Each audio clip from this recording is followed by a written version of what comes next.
Well, welcome to the ninth HS2 update for the Chiltern Society.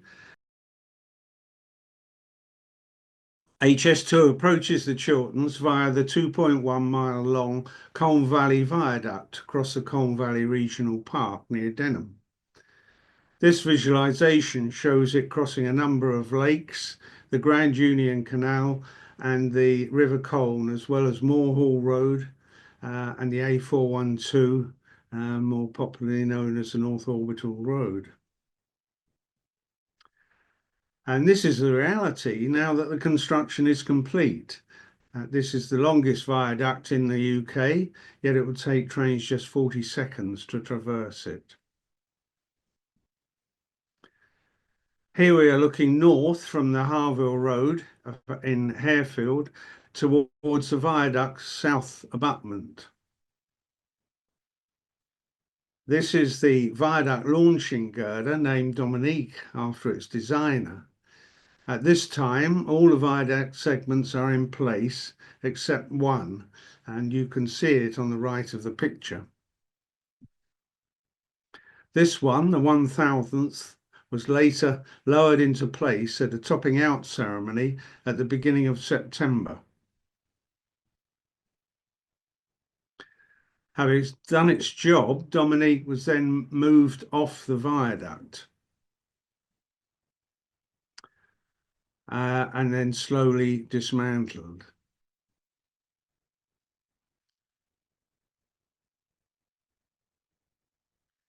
And it's now stored in containers before moving on to its next task. And this is looking south from the viaduct abutment as the last sections of the girder were removed. And beyond is the north portal of the Chiltern Tunnel below Harville Road. And looking north along the viaduct, here robust curbs are being constructed on either side of the tracks. And looking south along the section over Harefield number 2 Lake. And this is the same section from below. Apparently the design was inspired by the flight of a stone skipping across the water. It was chosen to enable views across the landscape and to minimise the viaduct's footprint on the lakes. The spans and pier forms vary along the viaduct, reflecting the changing landscape of the Colne Valley. Where the viaduct crosses lakes, spans 80 metres long carry the viaduct just 10 metres above the surface.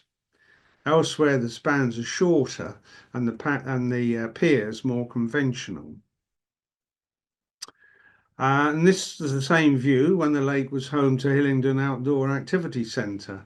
This is now closed, but hopes to relocate to Broadwater Lake, another of the lakes in the Colne Valley Regional Park.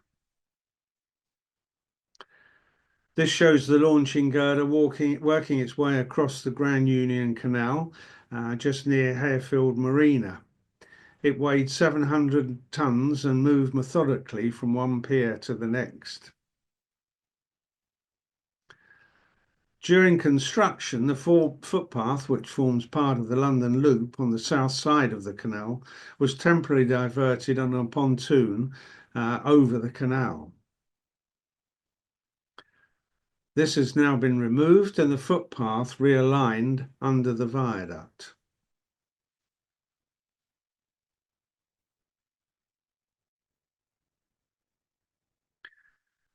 Looking north across Savay Lake, one of the premier carp fishing lakes in the UK.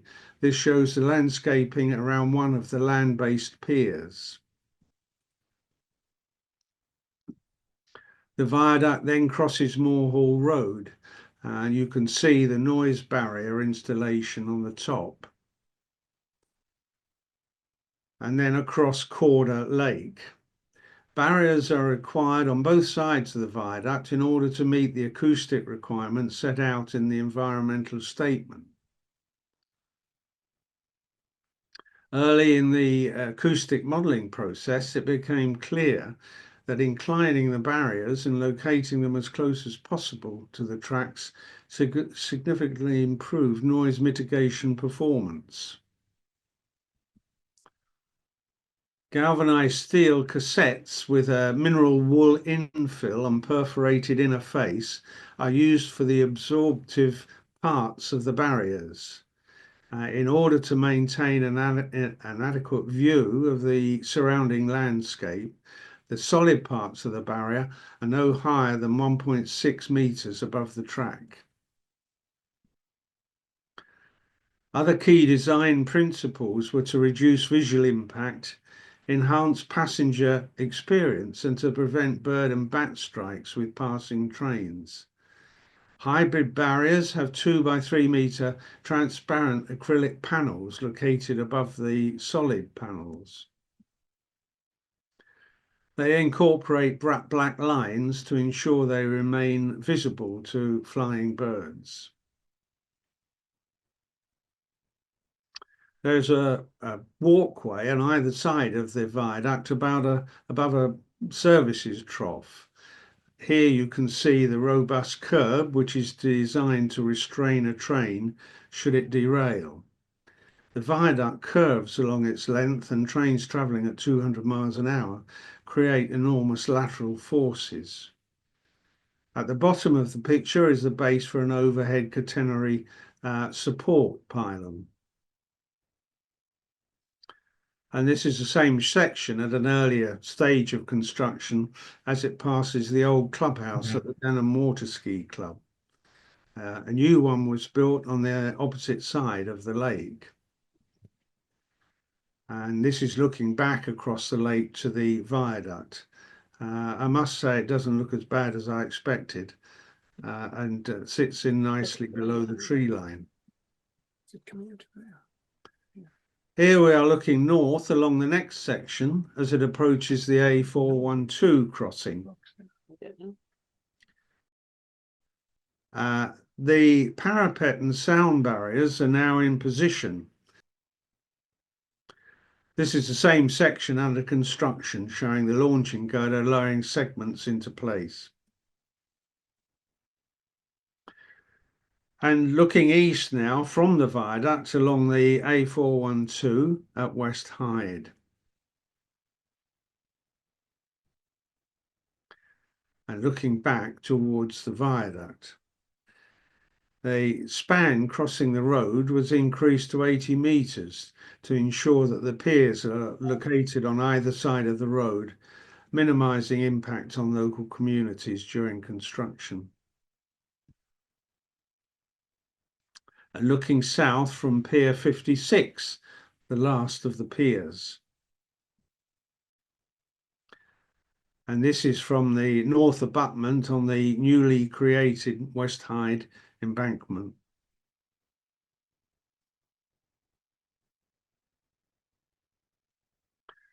Beyond the viaduct, the route moves along the embankment and into the Tilehouse Lane cutting. And looking south, the cutting under Tilehouse Lane overbridge and the West Hyde embankment leading on to the viaduct. This area will be known as the Colne Valley Western Slopes and is being landscaped using the 3 million cubic metres of spoil removed from the Chiltern Tunnel, as well as that removed from all the tunnel ventilation shafts. The prolonged curve of the viaduct can be clearly seen. And this is an impression of the view north from the viaduct across the landscaped area. It will be over 300 acres of chalk grassland, woodland and wetland habitats. And this is the only section of the route in Hertfordshire. Looking north along the route under the Tilehouse Lane overbridge towards the Chiltern Tunnel South Portal. And this is the portal, the entrance and exit to a tunnel, and you can clearly see the porous portals. And this shows the close proximity of the M25 to the west of junction 17. These are the porous portals under construction. As a train enters a tunnel at one end, it generates a pressure wave which can produce noise at the other end of the tunnel. A porous portal slows the build-up of the pressure wave in the tunnel, reducing the resulting effect. This is the Down or Birmingham bound portal. The entry portals are 220 metres long.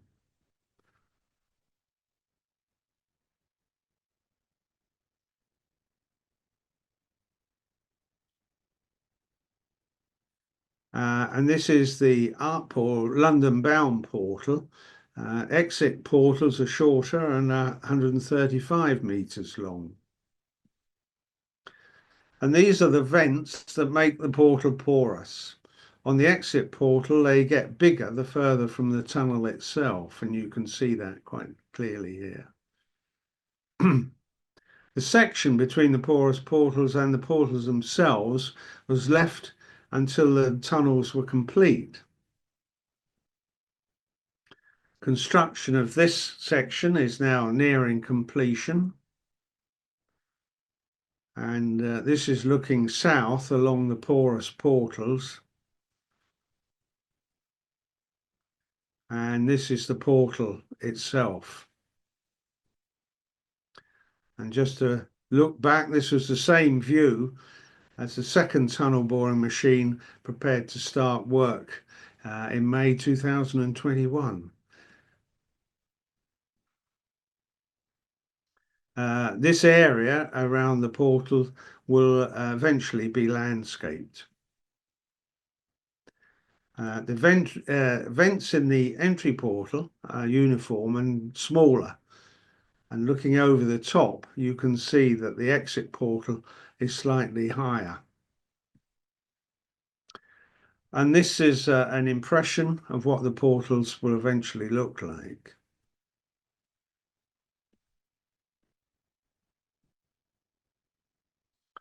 Looking back from the tunnel portal before construction began, showing the last crop of barley in 2017. And here we're looking across the Chiltern Tunnel South Portal construction compound between the North Orbital Road and the M25. Three factories are the prominent features. The viaduct segments were all made on site and transported along the completed sections of the viaduct. The factory used to make them was actually bigger than the Albert Hall. This has been dismantled and removed, as has the slurry treatment plant used to process the slurry excavated from the tunnels. The concrete batching plant here produced all the concrete used in the construction of the viaduct as well as the tunnel. It also supplied all of tunnel vent shafts and the North Tunnel portal near Great Missenden.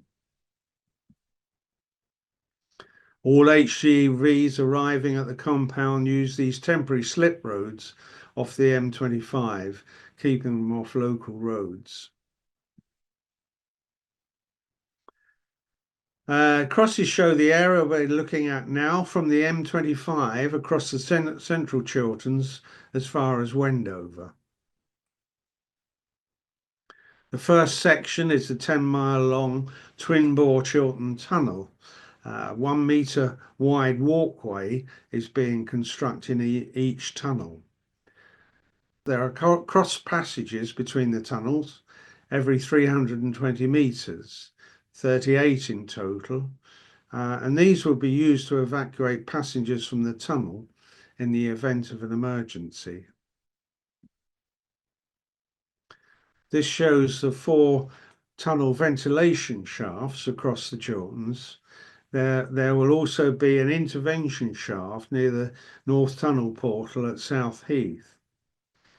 The tunnels are up to 90 metres below the ground, the deepest as they pass under Gore Hill, just before Amersham. These would also be used for emergency access during operation of the railway. The A413 is the main road passing the Chalfonts and Amersham, then on to Great Missenden and Wendover.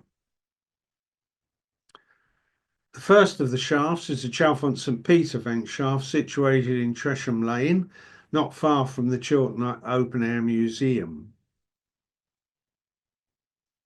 And this shows the shaft itself and the basement alongside. Construction of all the shafts themselves is now complete, and this is a compilation of the construction work at all the vent shafts.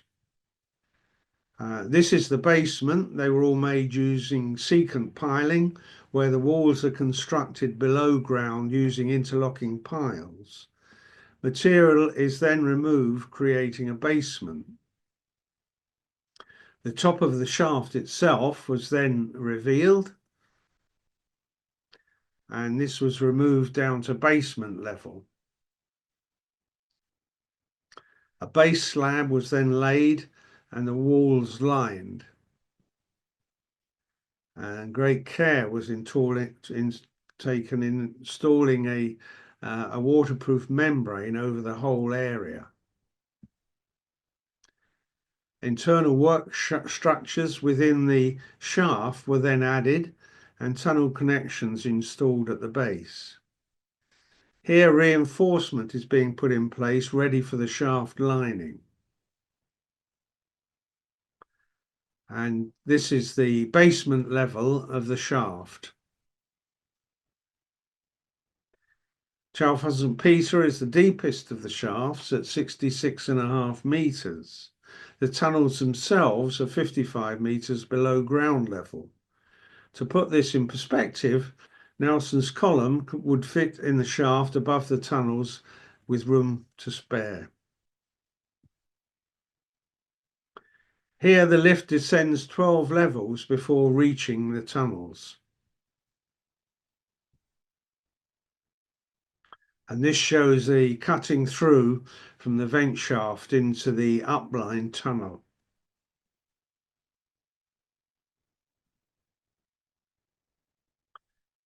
All the shafts will have a headhouse across the top of the shaft, and these will be the main buildings seen on the surface. Although technically they are single story, they are much bigger than we had expected. I quote, here the single story building is wrapped in a simple grey zinc roof with dark bronze openings and takes its inspiration from the style of local barns and other agricultural buildings. It is designed to blend into the surrounding landscape. The pre-weathered grazing roof will age naturally over time without loss of robustness or quality, while the whole structure will sit on a simple dark blue brick base. On the left is the plenum, essentially the vent outlet, and the remaining constructions are the access hatches to the basement.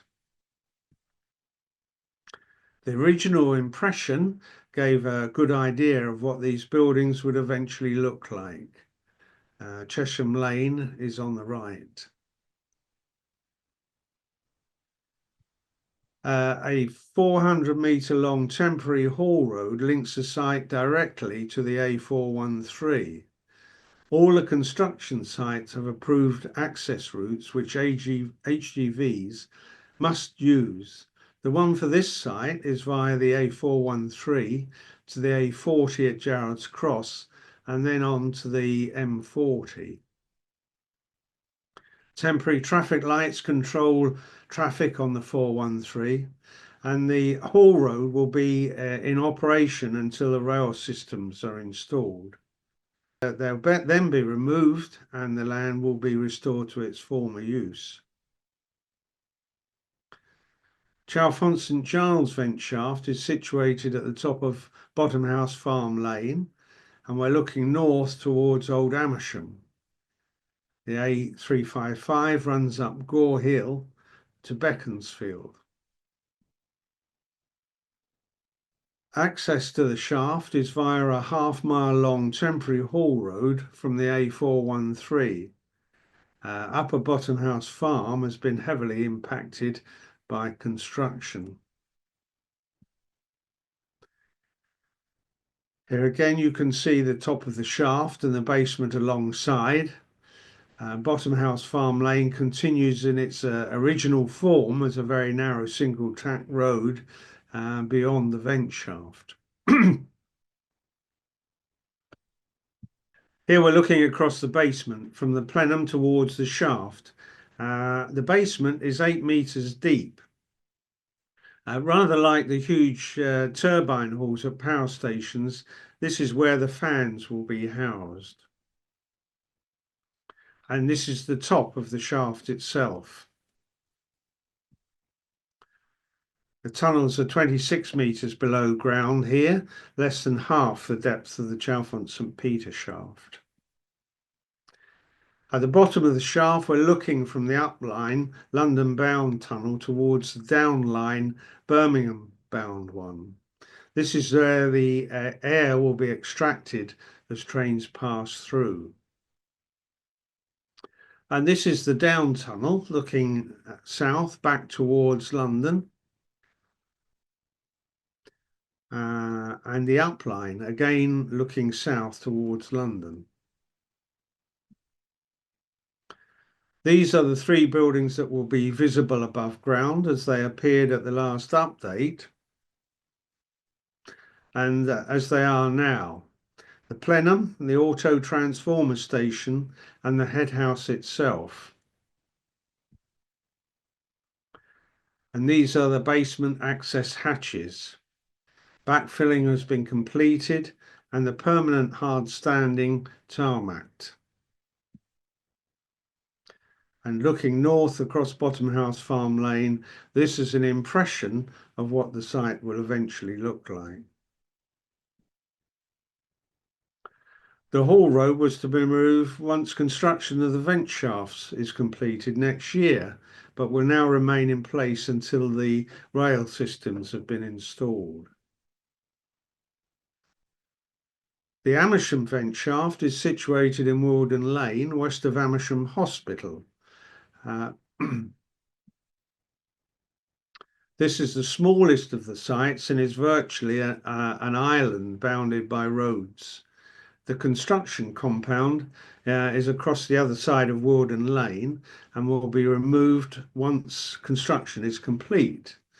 Looking west, you can see the A404 joining the A413 alongside the compound.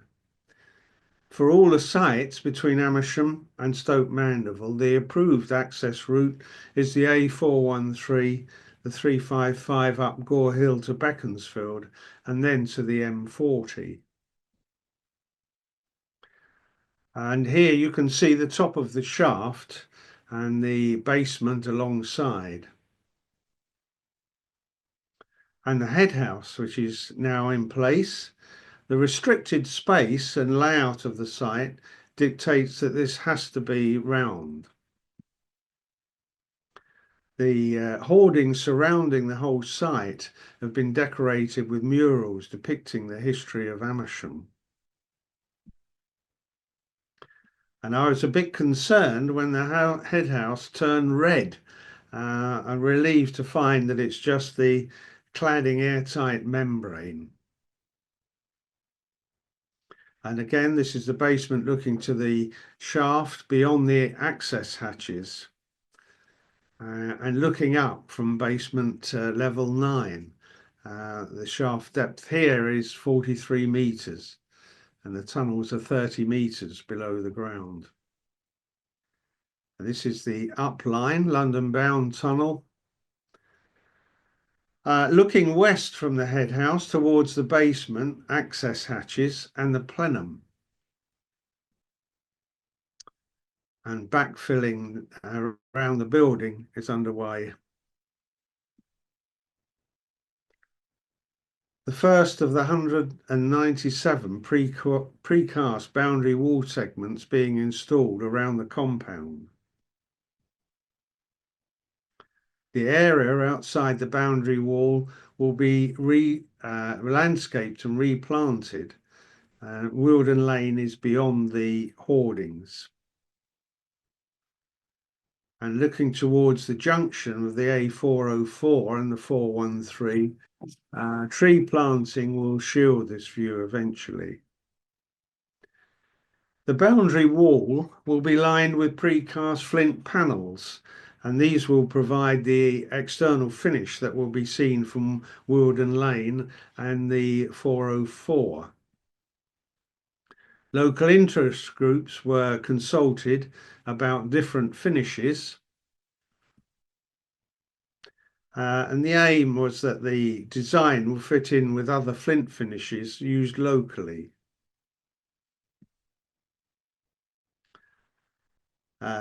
It had been hoped to use flint extracted from the spoil removed from the shaft, but there were insufficient quantities. Essentially, local flint was removed from a quarry in East Anglia with the same geology. And the quarry I discovered is actually Caister Quarry, Caister St Edmunds near Norwich. Using local precedents, the flint was snapped rather than napped. Such attention to detail, I must admit, is very impressive. This is an impression of what the shaft will look like from Wealden Lane. The boundary wall will be 290 metres long and will use 120 flint panels. The gabions, metal baskets of mixed flint, will sit alongside the pavement. And this is an overall impression of what the shaft will look like. All the shafts will have a permanent area of hard standing for emergency and service vehicles. And this gives an idea of the final layout with the tunnel straddling the vent shaft and the head house sitting on the top. The Little Missenden vent shaft is along the A413, alongside the A413. Access to this site is via a temporary right-hand turn across the dual carriageway. This saves HGVs a 5-mile round trip to the Frith Hill roundabout at Great Missenden. This shows the top of the shaft and the basement before the head house is added, and the tunnels here are 24 metres below the ground. And here we're looking towards the site from the A413 as construction of the head house gets underway. And now you can see the plenum, and beyond it the head house itself, and on the right is the auto transformer station. And this is an impression of what the head house will look like. Once planting is completed, the shaft will be hardly visible from the road. 1,700 trees will be planted here, some 20 different species. Coincidentally, the cut area just about matches the permanent site. Hopefully it won't be too long before the land produces another crop. The Chesham Road shaft near South Heath is the last of the shafts. As it is an intervention shaft only, it will not have any fans, so will not need a basement.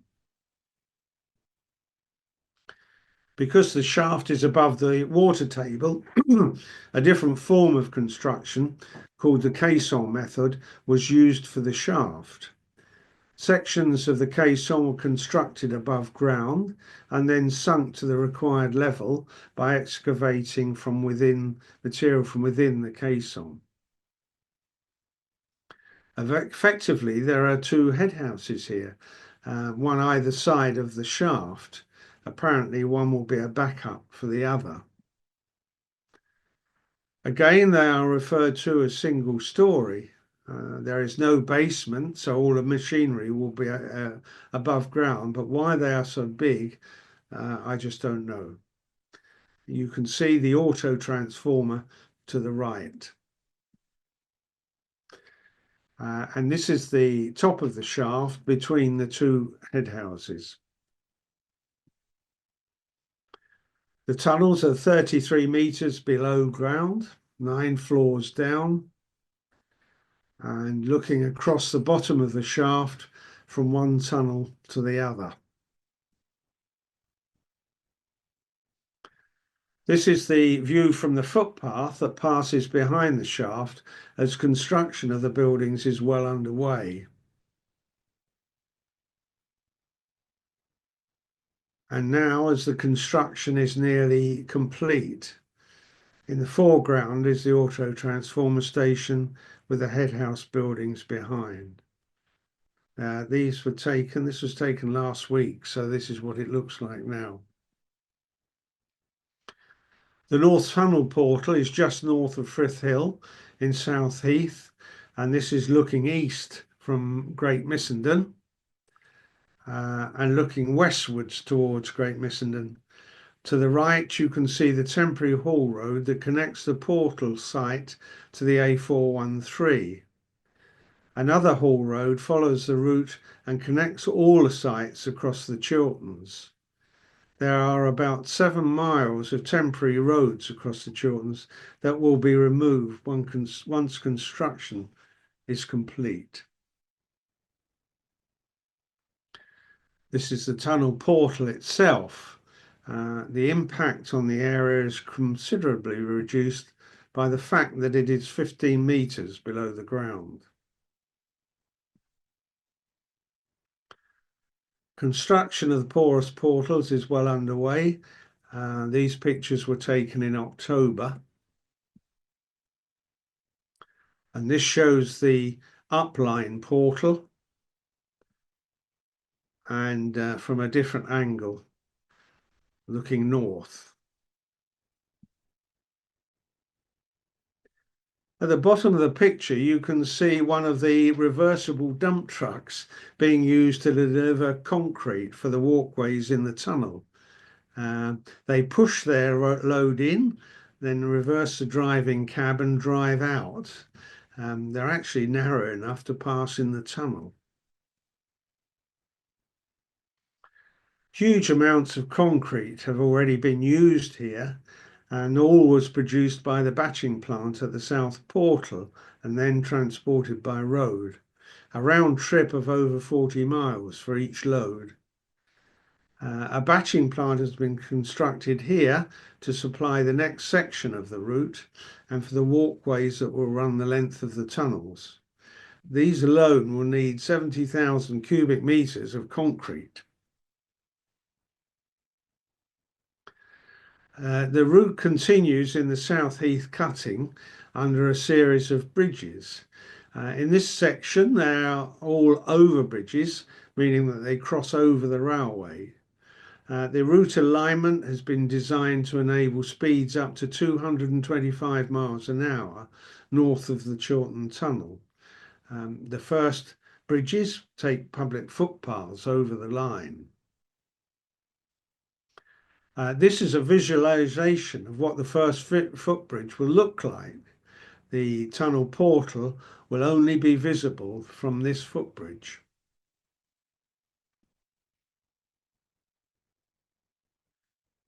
Leather Lane is the first of the 3 road bridges.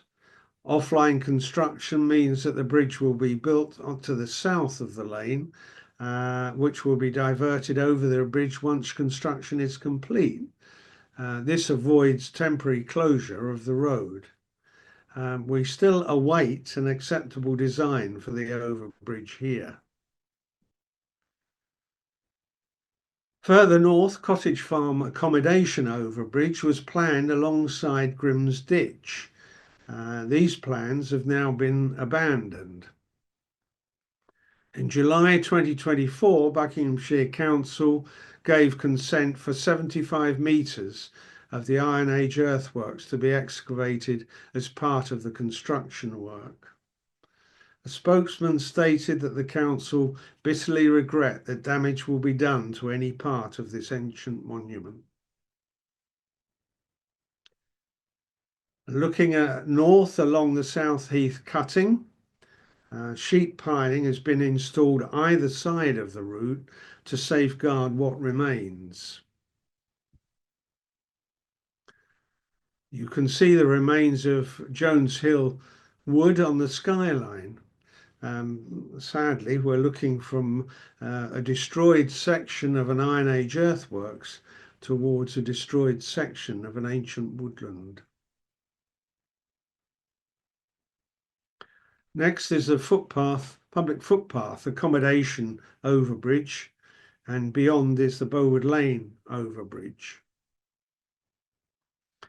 Accommodation bridges take farm traffic as well as a footpath. They're much more substantial than purely footpath bridges.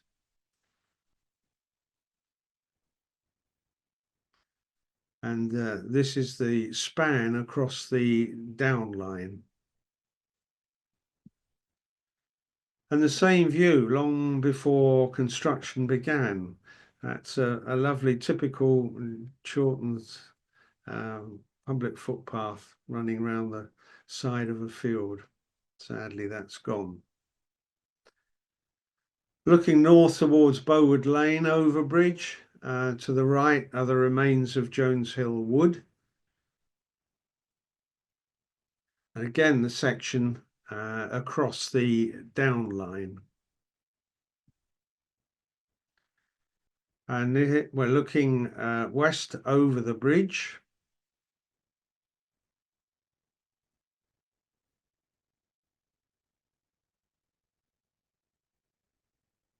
And this bridge is being constructed online, which means that the lane has been closed since 2022. Here we're looking along the lane towards the bridge, and the same view again as it was.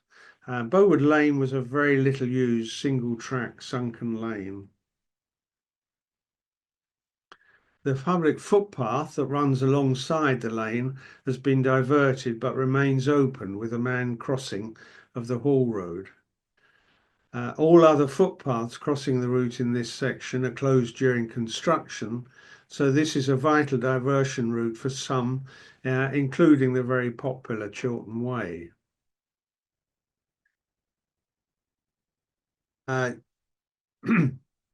Just north of Bowood Lane is Wendover Dean Viaduct. It's 450 metres long, and it will be the first major railway bridge in the UK to be built with a double composite structure using significantly less carbon intensive concrete and steel than a more traditional method. The viaduct was assembled just to the north of the north abutment and then slid out over the piers in 3 stages. And this is the first of the 5 90-metre long spans being pushed out onto the first pier. The final stage was completed last August.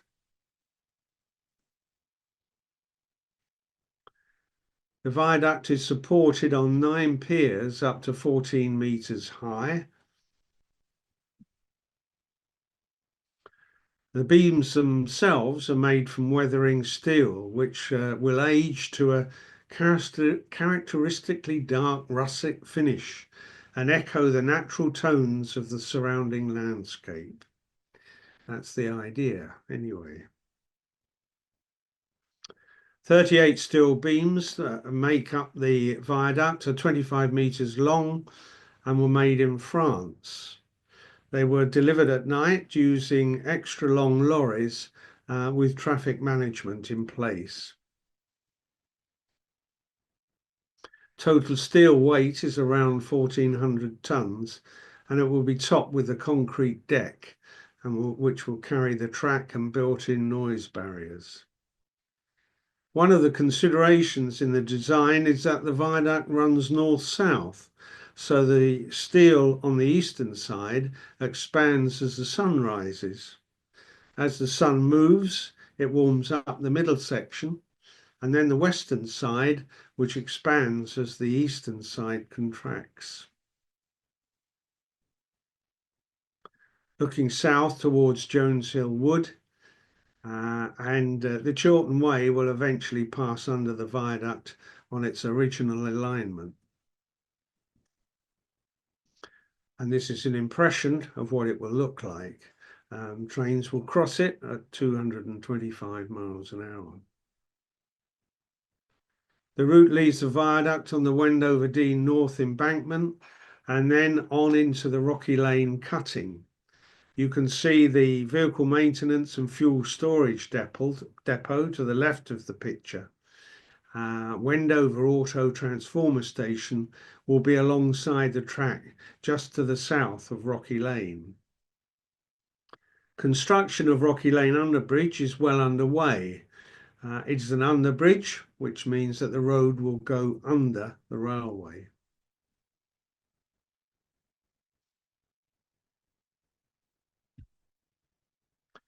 Offline construction means that the road will remain open during construction, well, more or less.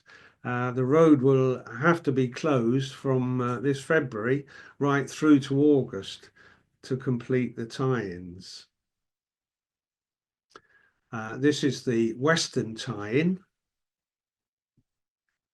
and the eastern tie-in looking back towards the bridge. Beyond Rocky Lane, the route continues on the Smaldene South embankment, and you can see the Smaldene Viaduct being assembled on the embankment. The viaduct will take the route over the A413, the Chiltern Railway, and Smaldene Lane. The viaduct will use the same double composite method of construction as the Wendover Green Viaduct, and these are the deck sections. On January the 30th, it will be pushed out across the 5 supporting piers in one go, moving at about 9 meters an hour. This is the viaduct south abutment from where it will be launched. The A413 and the Chiltern Railway will be closed at times over the weekend to facilitate the movement.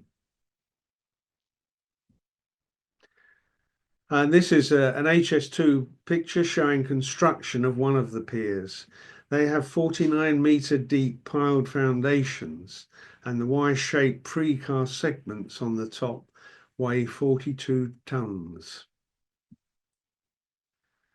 The A413 has been diverted slightly around one of the piers during construction before being finally realigned under the viaduct once construction is complete. This is an impression of what the viaduct will look like.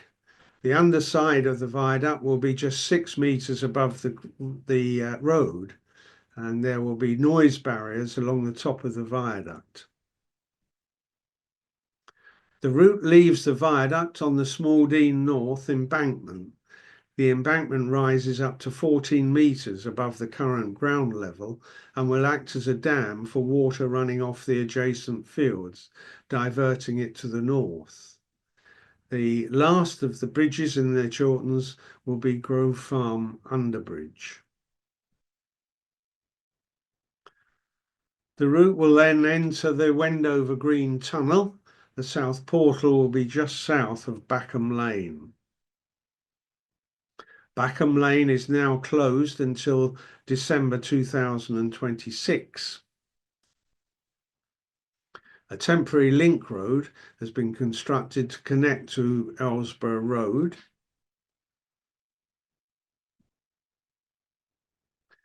Here we're looking north towards Ellsborough Road and back south from Ellsborough Road towards the Link Road.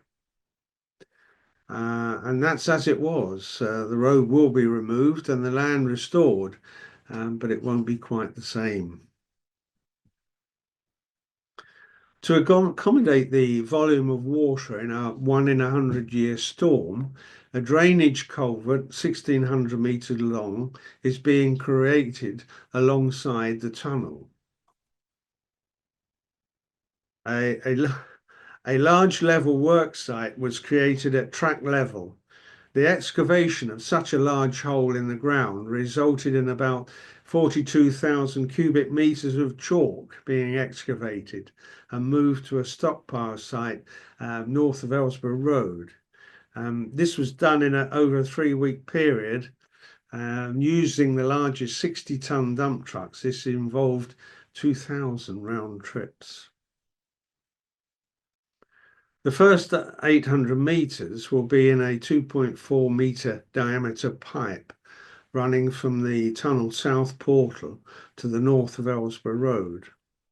A tunnel boring machine will excavate the tunnel, and this will be lowered down a newly created access shaft next to Backham Lane.